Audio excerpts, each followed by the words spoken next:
Ya, Shalom, selamat pagi saudara-saudara yang terkasih dalam Yesus Kristus. Pagi hari ini kita datang di dalam mesbah doa pagi.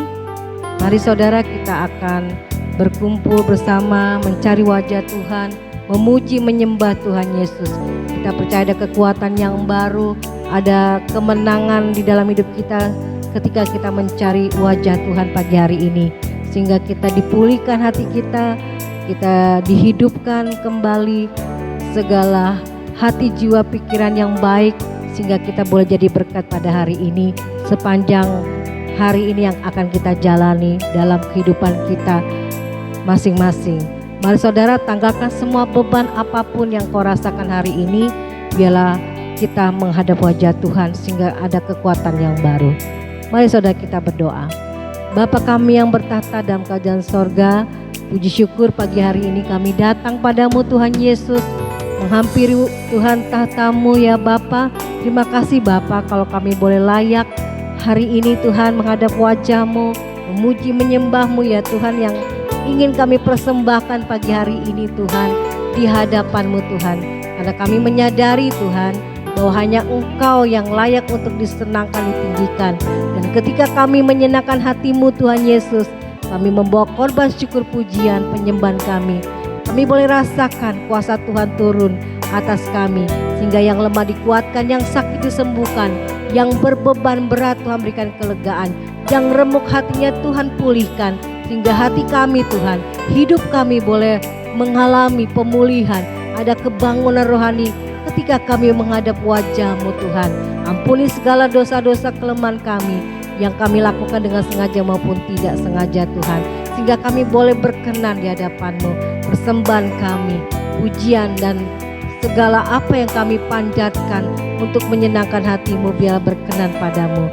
Di dalam nama Tuhan Yesus, kami dah izinkan kuasa kegelapan mengganggu mesbah doa pagi kami hari ini. Kami ikat, patahkan, kami hancurkan dalam nama Tuhan Yesus. Terima kasih Bapa Allah yang hidup. Haleluya. Amin. Ku bersyukur padamu Tuhan atas segala kasih setiamu. Haleluya Tuhan. Ku bersyukur padamu ya Tuhan atas kasih setiamu padaku. Dengan apakah ku balas kasih-Mu? Segala kebaikan-Mu padaku. Kudus, kuduslah Tuhan. Suci, sucilah Tuhan. Sembah, sembahlah Tuhan, Raja segala raja.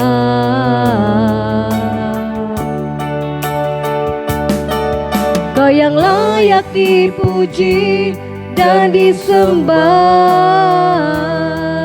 Kau yang layak dimuliakan selamanya. Kau yang layak dipuji dan disembah, Kau yang layak dimuliakan ya Tuhan Yesusku. Ku bersyukur padamu Tuhan atas kasih setiamu. Bersyukur padamu ya Tuhan. Amin Bapa. Atas kasih setiamu padaku ya Tuhan. Dengan apakah ku balas kasih-Mu ya Tuhan? Segala kebaikan-Mu padaku. Amin. Kudus, kuduslah Tuhan. Suci, sucilah Tuhan. Sembah, sembahlah Tuhan, Raja segala raja. Amin Tuhan. Kau yang layak dipuji dan disembah. Kau yang layak dimuliakan selamanya. Kau yang layak dipuji dan disembah. Amin Tuhan. Kau yang layak dimuliakan, ya Tuhan Yesusku. Katakan kau yang layak dipuji disembah. Haleluya Tuhan. Kau yang layak dipuji dan disembah. Kau yang layak dimuliakan selamanya. Kau yang layak dipuji dan disembah. Kau yang layak dimuliakan, ya Tuhan Yesusku. Kau yang layak Tuhan, amin. Kau yang layak dimuliakan, ya Tuhan Yesusku. Kau yang layak Tuhan, amin. Kau yang layak dimuliakan, ya Tuhan Yesusku.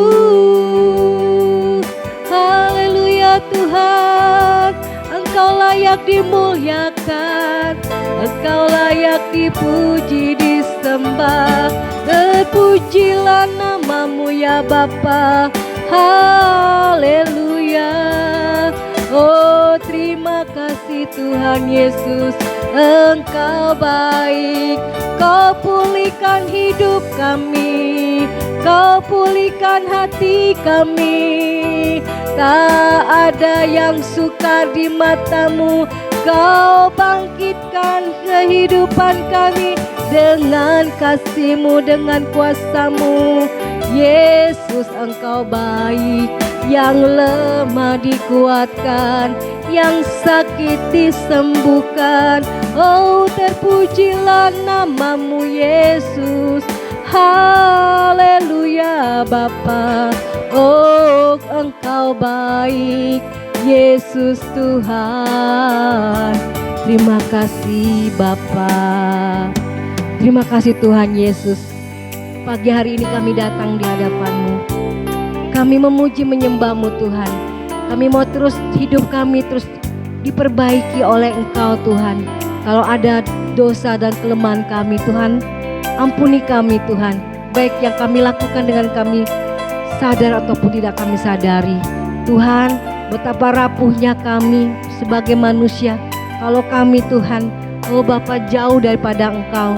Kami membutuhkan Engkau Tuhan, sehingga kehidupan kami boleh mengalami pemulihan. Ada pencerahan di dalam kehidupan kami, sehingga kami boleh mengalami Tuhan berkat Tuhan, kasih Tuhan, kebaikan Tuhan, pemulihan, baik pemulihan rohani maupun yang jasmani. Kami tahu Tuhan, hidup kami, oh Bapa, hanya Engkau Tuhan yang baik di dalam rancangan-Mu kepada kami. Untuk itu kami mau tetap percaya hanya Yesus yang sanggup pulihkan kami. Terlebih pada hari ini Tuhan, kalau ada hati yang Tuhan lemah, Tuhan kuatkan. Hati yang susah Tuhan hiburkan. Terima kasih Bapa. Terpujilah namamu Bapa, Yesus kemuliaan-Mu. Haleluya. Yesus kemuliaan-Mu, pulihkan hatiku.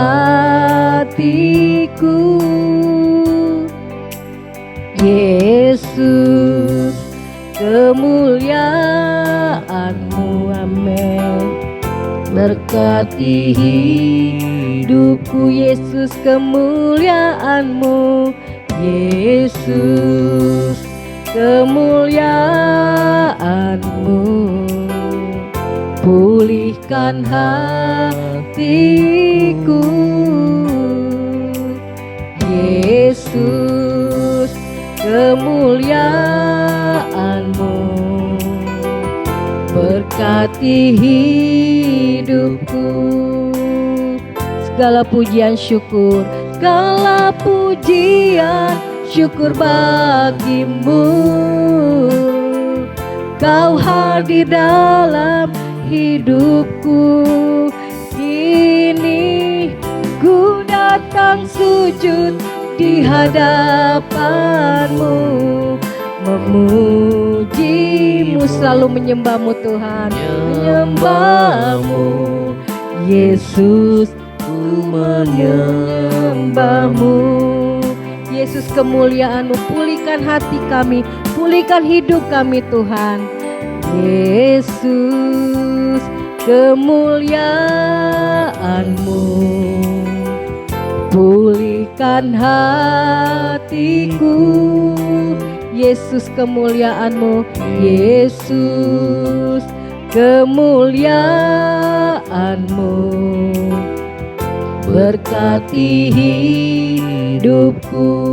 Segala pujian syukur bagimu, segala pujian syukur bagimu. Kau hadir dalam hidupku, amin. Kini ku datang sujud di hadapanmu, memujimu, menyembahmu. Yesus, ku menyembahmu. Segala pujian syukur, segala pujian syukur bagimu. Kau hadir dalam hidupku.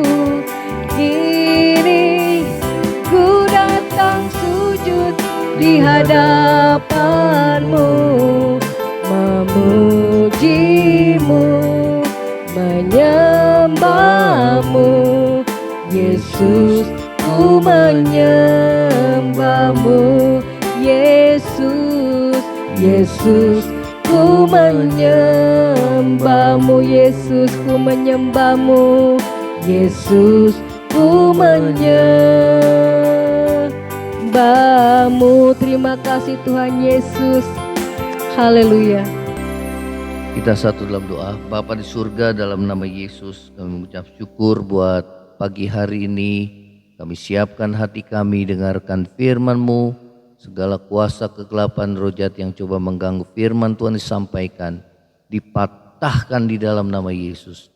Terima kasih ya Tuhan. Roh Kudus, Tuhan menjamah setiap hati kami, sehingga hidup kami diubahkan ya Tuhan. Di dalam nama Yesus, haleluya, amin. Ya, shalom, selamat pagi saudara. Kita bertemu kembali di dalam Mesbah Doa Pagi. Kita akan mendengar firman Tuhan yang terambil dalam kitab Pengkhotbah 1 ayat 2 sampai ayat yang keempat. Temanya adalah mencari makna hidup. Demikian firman Tuhan, kesia-siaan belaka, kata pengkhotbah. Kesia-siaan belaka, segala sesuatu adalah sia-sia. Apakah gunanya manusia berusaha dengan jerih payah di bawah matahari? Keturunan yang satu pergi dan keturunan yang lain datang, tetapi bumi tetap ada. Ya, saudara, ada dua hal yang dipermasalahkan oleh pengkhotbah, yaitu Raja Salomo. Yaitu yang pertama adalah manusia harus berjerih payah di dalam mencari makanannya. Hal yang kedua, manusia akan kembali menjadi debu. Ya, melalui ayat di atas maka kita bertanya, saudara, kalau begitu apakah makna hidup manusia? Ya, apakah hidup manusia berisi kesia-siaan? Ya. Nah, saudara, untuk mengetahui jawaban atas pertanyaan tersebut, maka kita harus melihat tujuan awal dari Tuhan menciptakan manusia. Ya, apakah tujuan awal dari Allah menciptakan manusia? Di dalam kitab Kejadian kita akan baca, saudara, di dalam Kejadian 1 ayat 26 dikatakan, berfirmanlah Allah, baiklah kita menjadikan manusia menurut gambar dan rupa kita, supaya mereka berkuasa atas ikan-ikan di laut, burung-burung di udara, dan atas ternak dan atas seluruh bumi dan atas segala binatang melata yang merayap di bumi. Ya, saudara, yang pertama adalah tujuan awal Allah menciptakan manusia. Yang pertama, Allah menciptakan manusia menurut gambar dan rupanya. Ya, dikatakan tadi bahwa berfirmanlah Allah, baiklah kita menjadikan manusia menurut gambar dan rupa kita. Ya, hal yang kedua, tujuan Allah menciptakan manusia, Allah memberikan mandat kepada manusia. Di dalam Kejadian 1 ayat 26 dikatakan demikian, Allah memberkati mereka lalu Allah berfirman kepada mereka, beranak cuculah dan bertambah banyak, penuhilah bumi dan taklukkanlah itu. Berkuasalah atas ikan-ikan di laut dan burung-burung di udara dan atas segala binatang yang merayap di bumi. Ya, saudara, jadi Allah memberikan mandat ya kepada manusia untuk ya berkuasa atau menaklukkan segala ikan-ikan di laut, ya, burung di udara, atas segala binatang yang merayap di bumi. Ya, saudara, hal yang ketiga, tujuan Allah menciptakan manusia, manusia dilibatkan untuk memelihara Taman Eden dan mengusahakannya sehingga menjadi rekan kerja Allah. Ya, di dalam Kejadian 2 ayat yang ke-15 kita baca, Tuhan Allah mengambil manusia itu dan menempatkannya dalam Taman Eden untuk mengusahakan dan memelihara taman itu. Ya, jadi saudara, kita lihat bahwa tujuan awal Allah menciptakan manusia, dikatakan bahwa manusia diciptakan menurut gambar dan rupa Allah, kemudian diberikan mandat atas ciptaannya yang lain untuk menguasai segala ikan-ikan di laut, segala ternak, burung di udara, ya, kemudian Allah menempatkan manusia di Taman Eden untuk dipelihara dan diusahakan menjadi rekan kerja Allah. Ya, nah saudara, kita lihat dengan tujuan awal manusia diciptakan, maka mustahil kehidupan manusia akan berakhir dengan sia-sia. Ya, karena pada waktu penciptaan manusia, firman Tuhan katakan bahwa apapun yang dibuat oleh Allah semuanya itu baik, dan saat Allah menciptakan manusia dikatakan bahwa semua yang diciptakan Allah ya sungguh amat baik. Ya, nah saudara, perubahan terjadi ketika manusia jatuh dalam dosa. Ya, Tuhan Allah berfirman kepada Adam, ya, saat Adam, saudara, dia mendengarkan ya bujukan daripada iblis sehingga melanggar perintah Allah dengan memakan buah pengetahuan yang baik dan yang jahat. Ya saudara, yang dilarang oleh Allah. Sebab dikatakan kalau engkau memakannya, ya Allah berkata engkau akan mati. Sedangkan iblis katakan engkau tidak mati, engkau akan menjadi seperti Allah. Ya, nah manusia memilih lebih percaya kepada perkataan iblis sehingga manusia jatuh di dalam dosa. Ya, saudara, maka pada saat manusia jatuh dalam dosa, Tuhan Allah berfirman kepada Adam, dikatakan karena engkau mendengarkan perkataan istrimu, ya, dan memakan dari buah pohon yang telah kuperintahkan kepadamu, jangan makan daripadanya, maka terkutuklah tanah karena engkau. Ya, perhatikan, dengan bersusah payah engkau akan mencari rezekimu dari tanah seumur hidupmu. Semak duri dan rumput duri yang akan dihasilkannya bagimu, dan tumbuh-tumbuhan di padang akan menjadi makananmu. Dikatakan kembali, dengan berpeluh engkau akan mencari makananmu sampai engkau kembali lagi menjadi tanah. Karena dari situlah engkau diambil, sebab engkau debu dan engkau akan kembali menjadi debu. Ya, kita lihat bahwa saudara, perubahan itu terjadi ketika manusia itu jatuh di dalam dosa. Maka Allah mengutuk tanah, ya, dikatakan karena engkau, sehingga manusia harus berjerih payah ya atas pekerjaannya, dan juga dikatakan dengan berpeluh engkau akan mencari makananmu sampai engkau kembali menjadi tanah, karena engkau debu, engkau akan kembali menjadi debu. Ya, saudara, perkataan Tuhan, ya dan amin. Karena Tuhan telah berkata, kalau engkau memakan buah pengetahuan yang baik dan yang jahat, engkau akan mati. Dan memang, saudara, disitulah manusia mengalami kematian. Ya, karena itu, saudara, ya Salomo, ya mengatakan dalam kitab Pengkhotbah, mengapa dikatakan sia-sia? Karena memang dikatakan firman Tuhan, ya Salomo berkata bahwa manusia harus berjerih payah, kemudian dia harus kembali lagi menjadi debu, ya. Ya, saudara, mengalami kematian. Nah, dosa membuat manusia bersusah payah mencari makanannya dan pada akhirnya menghadapi kematian. Ya, saudara, itulah akibat daripada dosa. Jadi apakah yang menjadi fokus hidup kita? Ya, apakah fokus hidup saudara dan saya semata-mata dalam mengejar harta atau menempatkan Allah sebagai pusat hidup kita? Ya.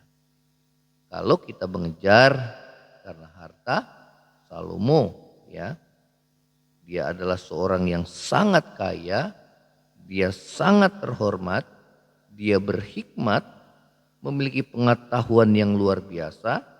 Dia mengatakan bahwa segala sesuatu akan sia-sia jikalau hidup kita berfokus pada hal yang bersifat fana di dunia ini.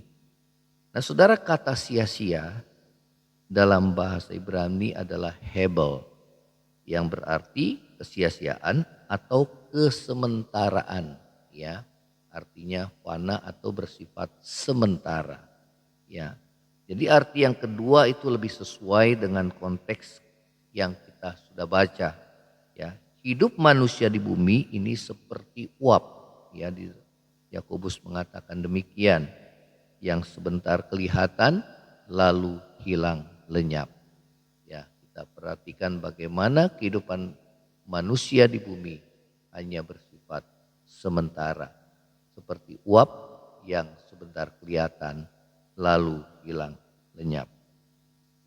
Ya, jadi apa yang kita kejar di dunia ini semua hanya bersifat sementara atau fana. Ya.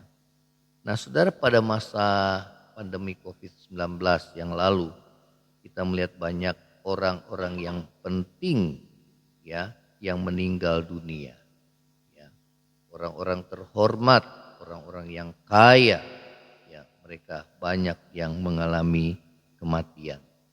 Ya, ternyata dunia tetap berjalan seperti biasa, seperti yang dikatakan oleh pengkhotbah, ya, di dalam ayat yang kelima sampai yang ketujuh pasal 1. Ya, saudara, dikatakan bahwa bumi tetap berjalan seperti biasa. Ya, dikatakan matahari tetap terbit dan terbenam, dan angin tetap berputar, kemudian air tetap mengalir ke laut. Ya, sementara itu manusia datang dan pergi. Ya. Nah, kebanyakan dari kita tidak akan diingat bahkan oleh orang yang hidup setelah kita. Ya, itu di dalam ayat yang ke-11. Bahkan firman Tuhan katakan bahwa panca indera kita pun tidak pernah terpuaskan. Ya, karena pengkhotbah mengatakan mata tidak kenyang untuk melihat, telinga tidak kenyang untuk mendengar. Ya, saudara, ya, makanan atau tempat-tempat indah yang kita lihat lainnya tidak bisa memuaskan apa yang menjadi, saudara, kerinduan hati nurani kita. Hanya Tuhan yang bisa memuaskan, ya, dahaga jiwa kita. Ya, karena dalam diri manusia ada satu rongga yang kosong yang hanya bisa diisi oleh Tuhan yang dapat memuaskan jiwa kita. Ya, nah saudara, inilah yang menjadi inti pembicaraan kitab Pengkhotbah pasal yang pertama, Jika hanya fokus pada dunia ini dan hidup kita terlepas dari Tuhan, maka manusia tidak akan menemukan hidup yang bermakna. Ya, kenapa? Karena memang semua yang ada dalam dunia hanya bersifat sementara. Ya, makanya Salomo mengatakan semuanya sia-sia. Kata sia-sia dari kata hebel berarti juga adalah semua bersifat hanya sementara. Ya, manusia ada yang pergi dan manusia ada yang datang. Kemudian juga dikatakan manusia segera akan dilupakan. Ya, saudara, inilah kehidupan manusia di muka bumi ini. Ya, sehingga tidak ada satupun yang kita dapat banggakan. Ya, kecuali kita bermegah di dalam Tuhan.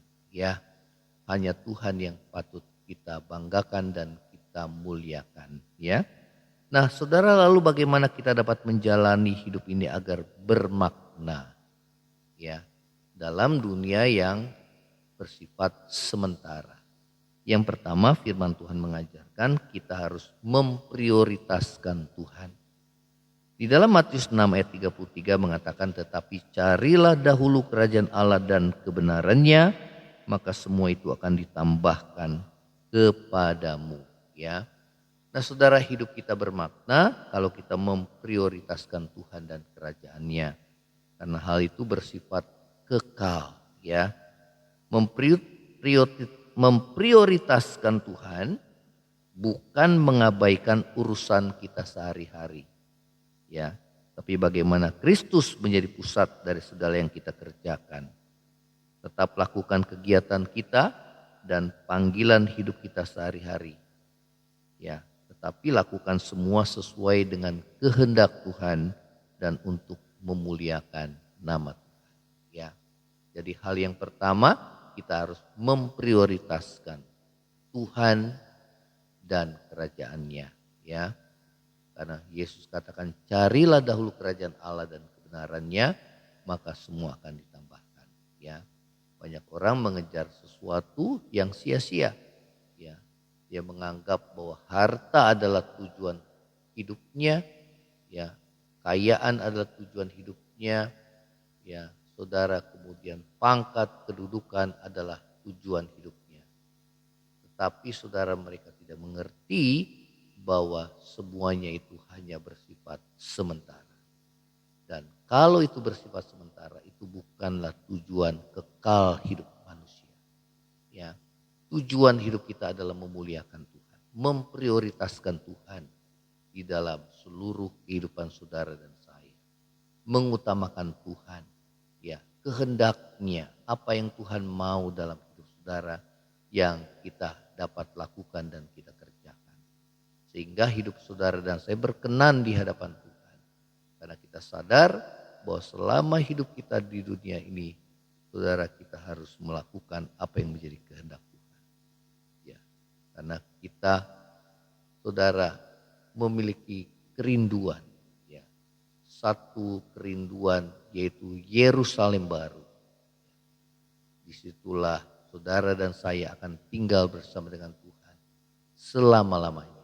Ya, jadi di dunia ini firman Tuhan katakan dunia ini akan segera berlalu, akan segera lenyap.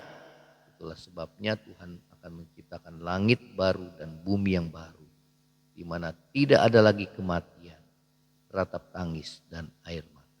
Ya, nah saudara, Rasul Paulus mengatakan karena bagiku hidup adalah Kristus dan mati adalah keuntungan.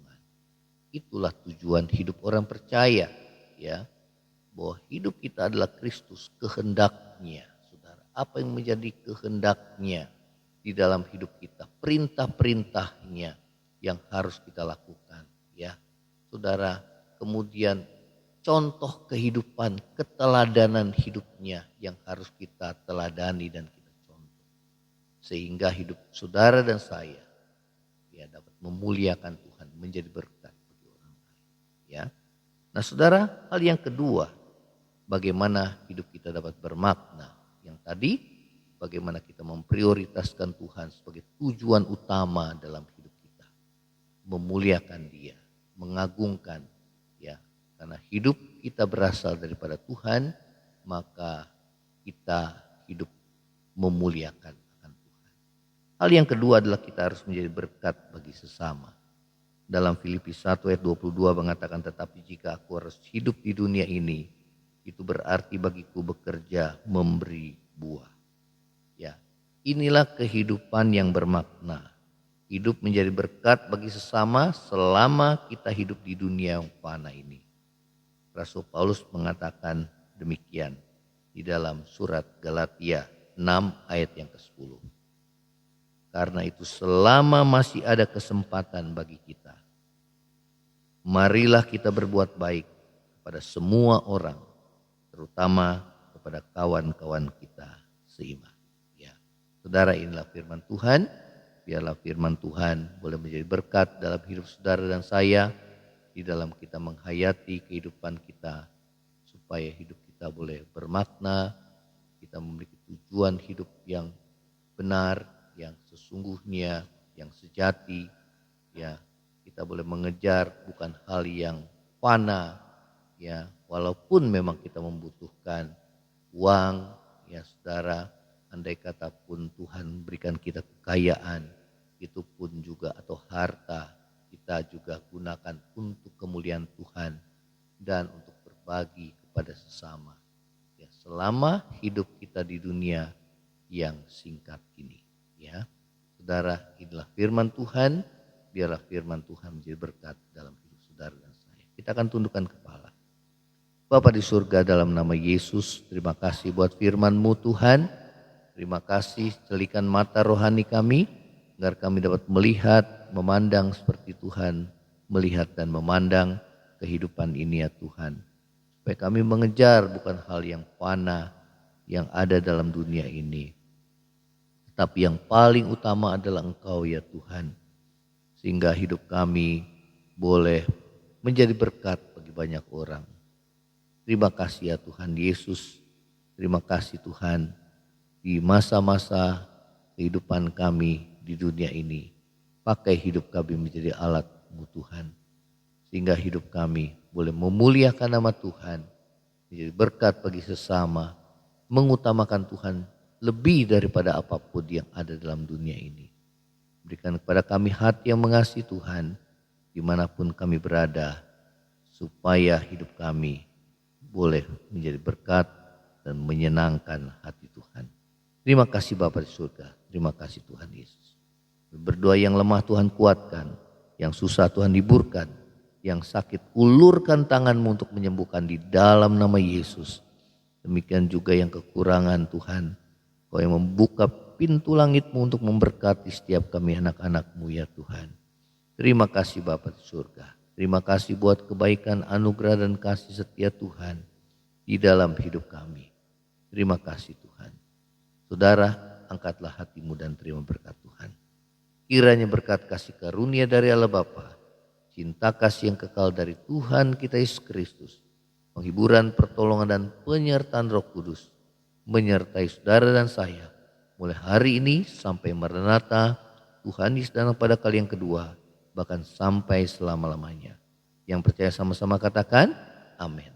Kalau saudara diberkati melalui Mesbah Doa pagi ini, share kepada yang lainnya dan bagikan kesaksian saudara. Shalom, Tuhan Yesus memberkati. Amin.